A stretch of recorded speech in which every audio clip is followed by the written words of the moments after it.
I'm Kara Bramsi Abella, B Scream 1 Block 10 of Urdaneta City University of Pangasinan. And this is my video presentation in our subject in National Service Training Program or NSTP. And my topic is all about earthquake hazard. So what is earthquake hazard? Earthquake hazard is anything associated with an earthquake that may affect the normal activities of people.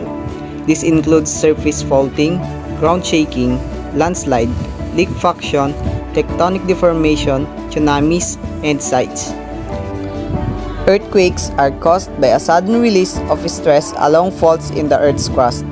The continuous motion of tectonic plates causes a steady buildup of pressure in the rock strata on both sides of a fault until the stress is sufficiently great that it is released in a sudden, jerky movement.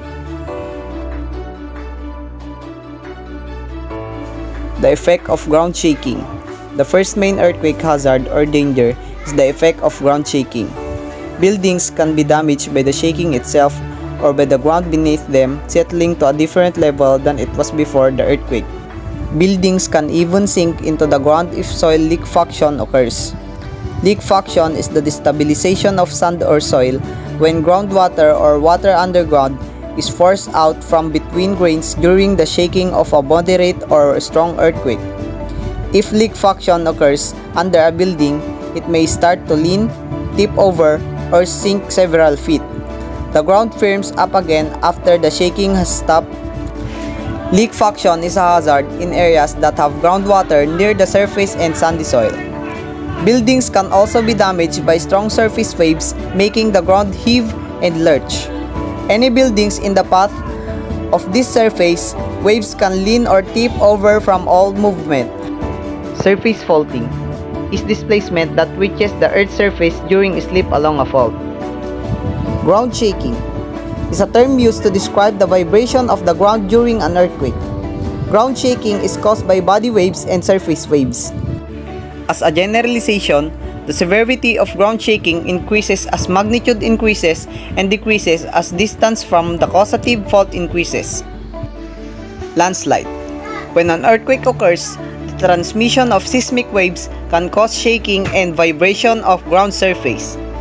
Liquefaction occurs when a cohesionless saturated or partially saturated soil substantially loses strength and stiffness in response to an applied stress such as shaking during an earthquake or other sudden change in stress condition. Tectonic deformation.